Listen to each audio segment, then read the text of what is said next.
Good morning, everybody.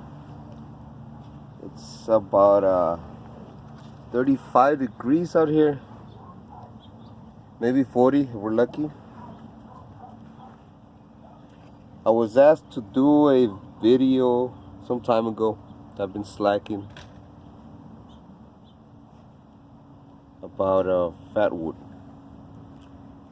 Does that look like fatwood? They want to know how I store it also. Somebody, I forgot who it was, they had a question about storing it, how to store it, and if it went bad. And it actually lasts a long time without storing it. But I'll show you how I store it anyways here at my homestead. But I just got off of work a little while ago and I'm craving some coffee, so we're gonna make some coffee, guys.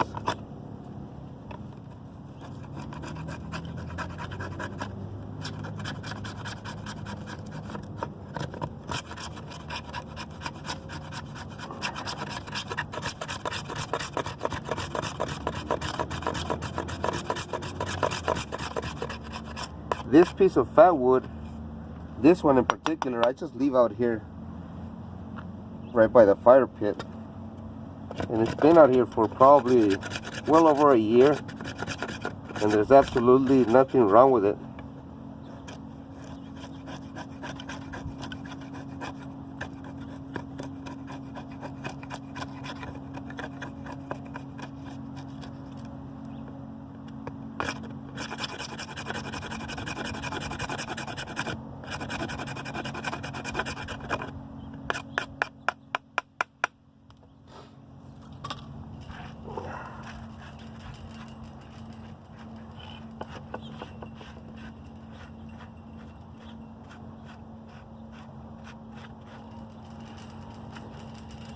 Got a fire steel here somewhere. I do, it's a brand new one, look at that.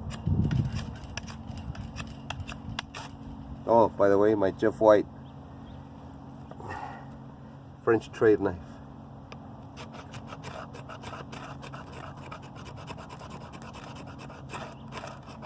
There it is. That's why everybody loves fatwood, huh? Besides, it smells great.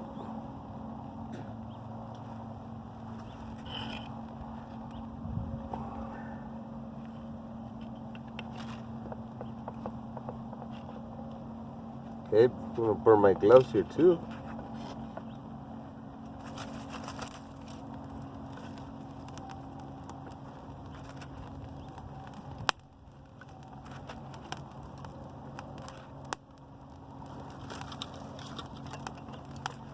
Everybody loves fatwood. I love fatwood.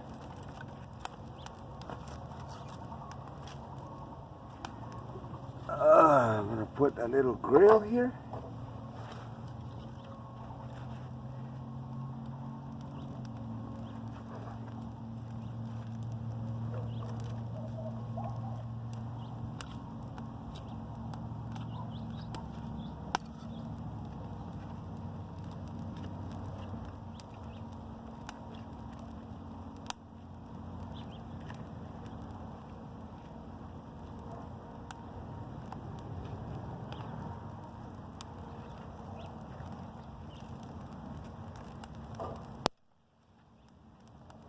And I'm gonna put my percolator there, guys. Okay? Took a ferro rod, put it back in our pocket.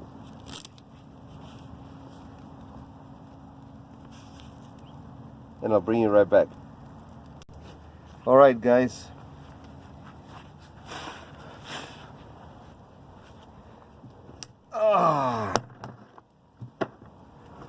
This is just what is it, like a 2.5 gallon, 3 gallon container. You can do it in any size of container, even in a Tupperware container. It depends how much fatwood you have. This lid doesn't even close right. It's brittling off. Look, it's so old, it's breaking off here. Have to replace that lid sometime.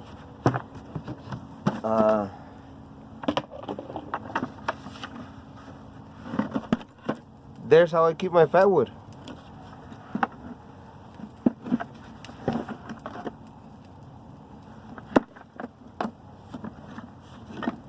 Here's a big chunk of it. See, it's like the size of my hand.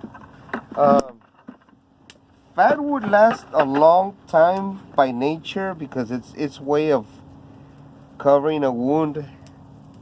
So it really lasts a long time. Man, that's a huge knot right there, and it's full of resin inside. It looks like a marble.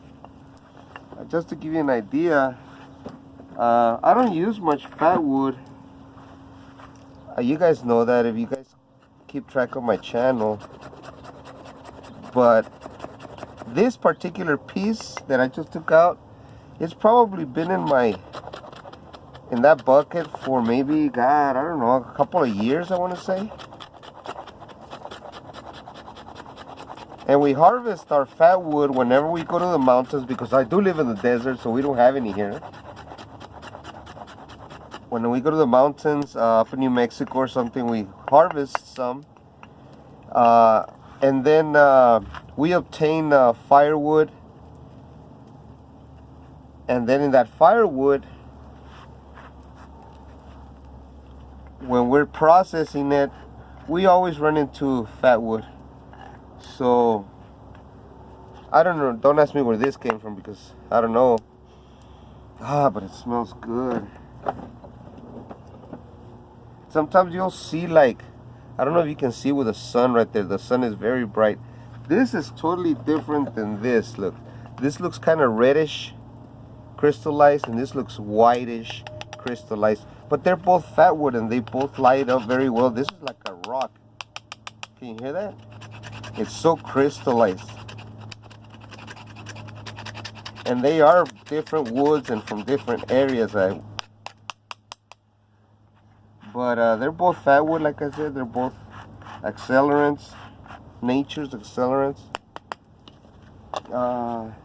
Here's a little branch. This is completely crystallized. I don't know if you can see with the sun. Like I said, this morning's sun is ridiculously bright, but this almost looks fake. This almost looks like a piece of plastic. This is off a little branch, I think. And look, you can see the sap where it was dripping, and then it crystallizes.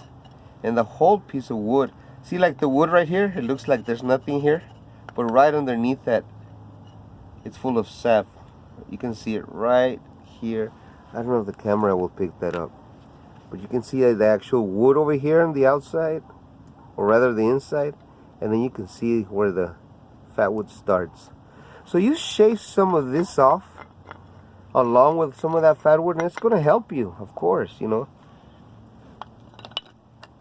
But just to give you an idea, I mean, this fatwood, I don't use, like I said, fatwood, so it's been sitting here for a couple of years. I started using it lately because, yeah, you know, it's fun to use it, and I have it.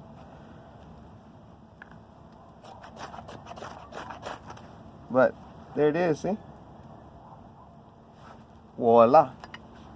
And I'm going to feed my fire because I'm making me coffee over there, my percolator. I don't know if you can see it. This bright morning sun is relentless here, guys. You can see the little fire of the fatwood. Let me throw a little bit of wood out there, guys. I have some that I pre-processed.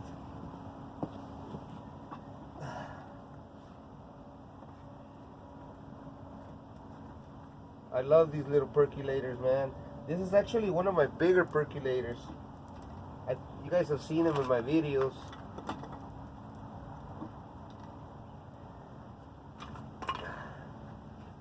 This is one of my bigger ones, actually, but I love those things. Yeah, so, okay, let's put this out for now. Let's put this out, okay. All right. I'm just gonna throw this in the fire as well.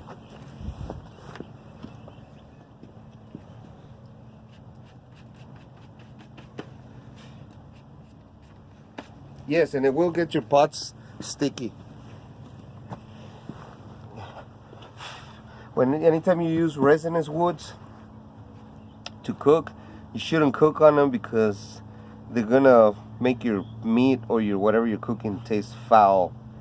Your pots, this stuff will make them very, very, very sticky. That's why they recommend you use this to start the fire, and then you build up your coals, or then you put on some wood that is not resinous if you need to cook with an actual flame, or coals, whatever. But just use this to start the fire, unless you just want to keep warm, or maybe it's even during the daytime. This stuff helps also to repel mosquitoes, gnats, whatever kind of flies or insects you got in your area. It helps for that as well. I'm gonna do a video sooner than later here about a very nice medicinal plant we have out here. It's all over the Southwest. So let me see. This is some type of pine. It doesn't look like fatwood, but it is very resinous in there. I'll tell you what, guys. I don't know if you can see that crystallization there. Can you see that? I'm trying to fight the sun here. That crystallization, okay. This piece of wood, believe it or not, and it's everywhere. It's reeking everywhere. I mean, if I split this open, it's just fat wood. Look, through all these, you see all these veins or grain, the grain of the wood that they call. Every line has sap coming out of it.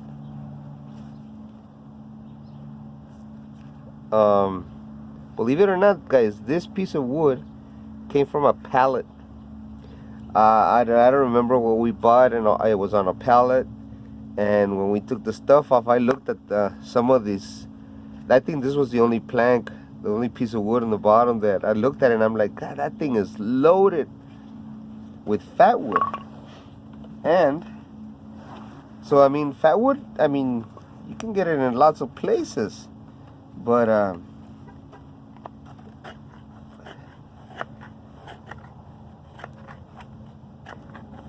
just to give you guys an idea that fat wood from a pallet, and they usually make pallets from evergreens, from some type of pine trees. So look, as I'm going into that wood, you can see if I can show you, you can see the layers of fat wood in there. Just let me scrape off a little bit just so I can show you that we can get fat wood from even a pallet. So if you're driving by a warehouse and you see some pallets out there, you might want to ask the manager or something, hey, can I go through your pallets, and maybe you'll see some fat wood there. Like if you live in the city and you don't have access to going to the mountains or the forest, whatever, check that out. That just came from a piece of a pallet, guys. A wooden pallet. Look at that. You see that? Fat wood. And you can hear it. Look at all that black smoke. But there it is, guys. I mean, like I said, we get some from when we go to the mountains. We get some from some of the firewood we obtain, and then when we're processing it. But yeah, I just throw it in this bucket whenever I need it. I take it out. Did you miss that? There it is. It's all in this bucket. It's all fat wood. Got knots in here. This is pure fat wood right there, that whole knot. Look at that. I don't know if you can see that. Look at the crystallization on that thing. Can you see that? I hope the camera's doing justice here, guys. But yeah, this is nice, guys. Real nice fat wood. This came off of some pine that we're processing also. And I'll tell you what, when you open this bucket, oh God, it smells ridiculously good. There's no Mr. Clean or Pine Sol that smells that good, man. But anyways, if you guys have any questions or comments, put them up. And I thank you for all your views and thank you for your support. Take care, guys.